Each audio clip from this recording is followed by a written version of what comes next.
Actually, it's been extremely difficult for those living with Alzheimer's or dementia and their loved ones, especially the ones that are in nursing homes and assisted livings. Since COVID-19 impacted our world, uh, they have not been allowed to have visitors. So their daily routine has been completely turned upside down. In addition, for those that are living at home with the disease, a lot of the services have been suspended, and that's become a real challenge for them as well. So the association has a 24/7 helpline. It's a free service available to anyone, caregivers, family, friends, even the patient themselves. And you can call anytime from anywhere in the country and speak to an experienced counselor who will give you advice and resources. In addition, the association has also moved all of their support programs and educational programs to a virtual format.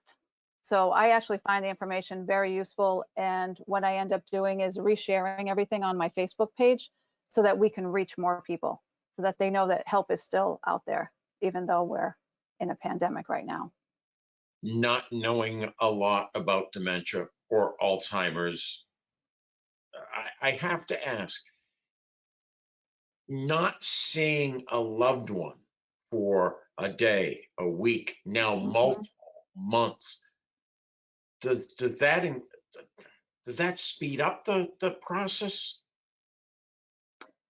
It actually causes more impact. So they are impacted more. They lose track of, if they were able to remember what day it was because their loved one came on Tuesdays at such and such a time, they've lost that. They've now lost any sort of markers in their life to realize what day it is, who it is. And in fact, I've even spoken to some people who can't even call their parents because just listening to their voice triggers emotions. And so then it becomes harder for them to, calm them down after they've spoken to them. So some family members haven't even spoken to loved ones in about 2 months. My So God. it's tough. It's tough. Our helpline is there for all these people who just are trying to figure out how to deal with the situation. There's been a lot written about the impact of the stay-at-home orders on small businesses. It's been Hmm. devastating to nonprofits, which rely to a huge degree on fundraising. I Yeah. know the walk to end Alzheimer's takes place on a yearly basis. What are you going to do this year?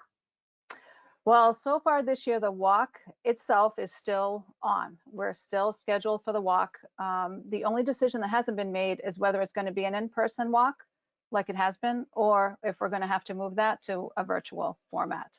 So as of right now, our South Coast Walk takes place in Fall River at Bristol Community College, and that's scheduled for October 3rd. And we're expecting about 1,000 walkers for that event. And the Neponset Valley Walk takes place in Foxborough at Gillette Stadium. And as of right now, that's also scheduled for the same weekend. Um, and exciting news is that former Celtic Emil Carr is going to be the passion speaker at the walks, and we're very excited about that. I personally am. I was watching him play basketball when I was growing up, so I wonder if can't he'll wait to hear him. bring a towel to wave. I I wonder. I wonder if I'll get my dad to go on the walk this year, just because Emil Carr will be there.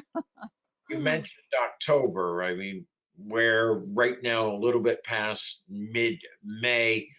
Planning already beginning? It is. It is. We've actually, because of COVID, things were a little bit delayed.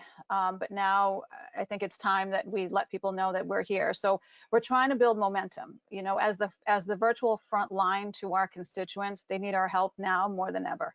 So the caregivers, families, and the friends, they rely on our resources and our research for support and education. So, we are their advocates and their voice. Educating about Alzheimer's and dementia is key, and we would like to train employees to be dementia friendly, especially during this downtime. Any business interested in training their employees can contact me. If people want to join it now and help raise money and awareness, we're going to find a cure and have the first survivor. That's really our goal. And people can register for the walk at www.alls.org/walk. And they can also join our Facebook groups and become part of our growing family. And come and see all that we're doing to end Alzheimer's. It's a great cause. Well, it certainly is, and hopefully in our lifetime there will be a cure. I have a friend who's going through probably dementia with his mom, and he was telling me Mhm. about the weekend. Who are you? Or multiple Yeah, times during the morning, and not wanting to eat. And well, I already ate. So, God, I hope you guys are successful. yeah.